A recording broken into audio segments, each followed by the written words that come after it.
కనీసం ప్రభుత్వ ఉద్యోగస్తులకు జీతాలైనా సమయానికి ఇస్తున్నారా? దానికైనా డబ్బులున్నాయా? దానికి కూడా డబ్బులు లేవు. దేనికి డబ్బులు లేవు.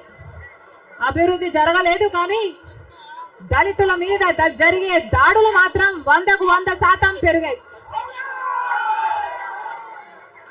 ఎక్కడ చూసినా ఇసుక మాఫియా, ఎక్కడ చూసినా లిక్కర్ మాఫియా, ఎక్కడ చూసినా మైనింగ్ మాఫియా, ఎక్కడ చూసినా దోచుకోవడం, దాచుకోవడం.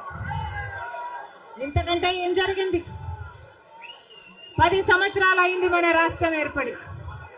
స్పెషల్ స్టేటస్ గురించి, స్పెషల్ స్టేటస్ వస్తే మన రాష్ట్రానికి స్పెషల్ స్టేటస్ వస్తే, ఆంధ్ర రాష్ట్రానికి స్పెషల్ స్టేటస్ వస్తే ట్యాక్స్ రిడక్షన్స్ వస్తాయి, రాయితీలు ఇన్సెంటివ్స్ వస్తాయి, పరిశ్రమలు వస్తాయి.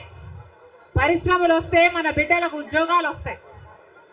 కానీ 10 సంవత్సరాలైనా స్పెషల్ స్టేటస్ మాత్రం ఆంధ్ర రాష్ట్రానికి రాలేదు. రాలేదు అనడం కంటే పాలకులు తేలేకపోయారు అనడము కరెక్ట్. ఉత్తరాఖండ్ లో స్పెషల్ స్టేటస్ వస్తే 2000 కోట్ల పరిశ్రమల స్థాపన జరిగింది.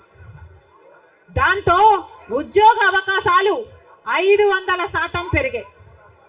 హిమాచల్ ప్రదేశ్ లో స్పెషల్ స్టేటస్ వాళ్ళకి ఇస్తే 10,000 పరిశ్రమల స్థాపన జరిగాయి. మరి మనకుందా స్పెషల్ స్టేటస్? ఎందుకు లేదు స్పెషల్ స్టేటస్?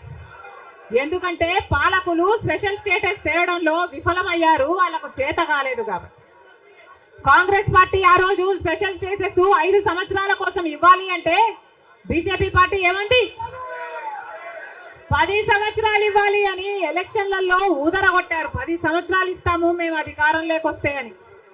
ఇక చంద్రబాబు గారు అయితే 15 సంవత్సరాలు మాకు స్పెషల్ స్టేటస్ కావాలి అని కొట్లాడాడు.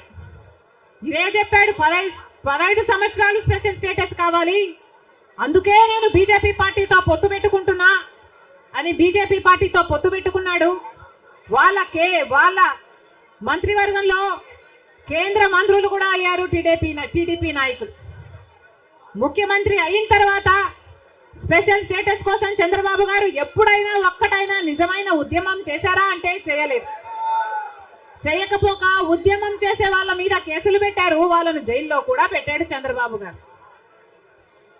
ఆ సమయంలో ప్రతిపక్ష నాయకుడు జగన్ రెడ్డి గారు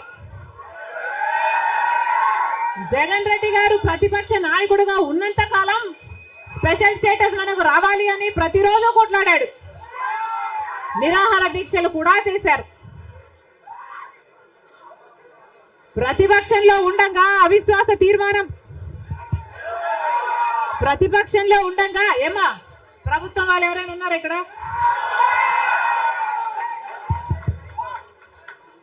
ప్రతిపక్షంలో ఉండగా జగన్ రెడ్డి గారు చెప్పిన మాట, మేము అవిశ్వాస తీర్మానం ప్రవేశపెడతాము, తెలుగుదేశం పార్టీ ఎంపీలు అందరూ కూడా మద్దతు ఇవ్వండి, మూకుమ్మడి రాజీనామాలు చేస్తే స్పెషల్ స్టేటస్ ఎందుకు రాదో చూస్తారన్నాడు జగన్ రెడ్డి.